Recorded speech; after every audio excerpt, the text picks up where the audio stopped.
Idol, ari may repair tayo mga idol. Electric fan mga idol. So dinala dito sa atin. So atin i-try ito mga idol. Dumi pa oh. So ayan.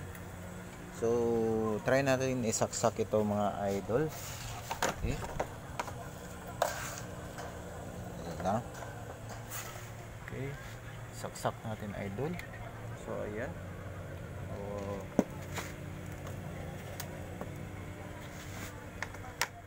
Ayan natin. Ulit. Number 1. Wala. Ugong siya idol. So nag-uugong siya idol. So hindi natin ituloy na patagalin na nakasaksak yan idol kasi masusunog yan idol. Alright. So buksan natin ito mga idol. Okay. Atin buksan ito idol para malaman natin kung anong problema nito idol. Okay.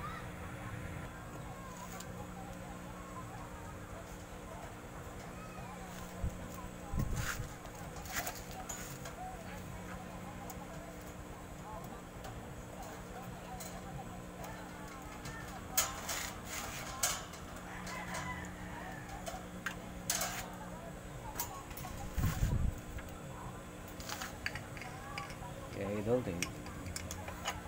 So, okay. Ganit nito. Ito idol posible siguro shafting or bushing or posible capacitor siguro ito idol. Okay. Buksan ko muna.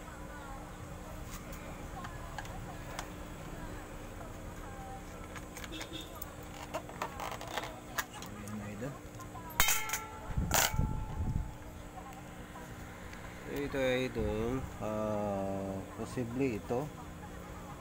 Try natin isaksak ulit. So ito idol, try natin ito idol na isaksak natin idol, tapos paikutin natin yung shafting nito para malaman natin kung capacitor ba o ano. So saksak natin.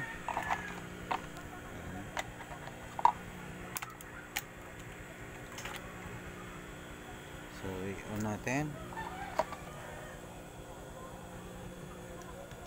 tapos ikutin.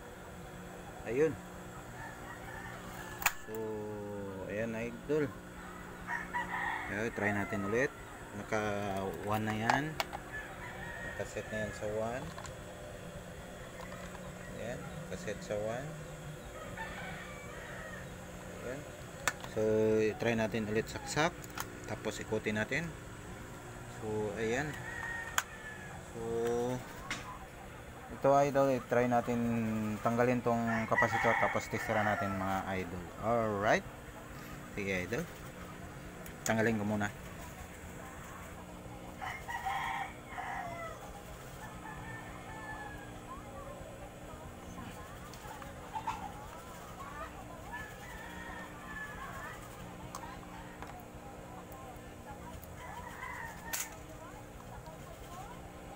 Tanggalin natin ito.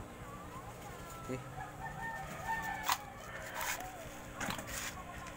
So ang number idol is 1.5 microfarad. Okay. So ito, may capacitor tayo na isa mga idol. So ito, i-try natin ito kabit. Okay.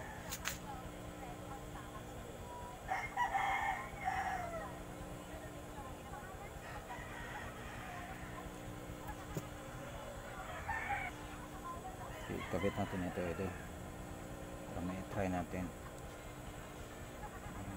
Bilisan na natin mga idol kasi medyo mataas na yung video natin. Okay. So ayan idol, So hindi lang natin muna i-bolt. Ano yan? So try natin na saksak ito, idol. Okay. So saksak natin to. So nakawan yan. So saksak natin. So ayan na, idol. Naikot na siya, idol. Okay. So tanggalin natin ulit. Saksak. Ayun. So confirm, idol. Confirm yung sira, mga idol. So ito, idol, oh. So nilagyan natin ng bagong kapasitor. So malabo lang. So 1.5 ito, idol. Ayan, 1.5 microfarad. So ito yung sira, 1.5 microfarad din.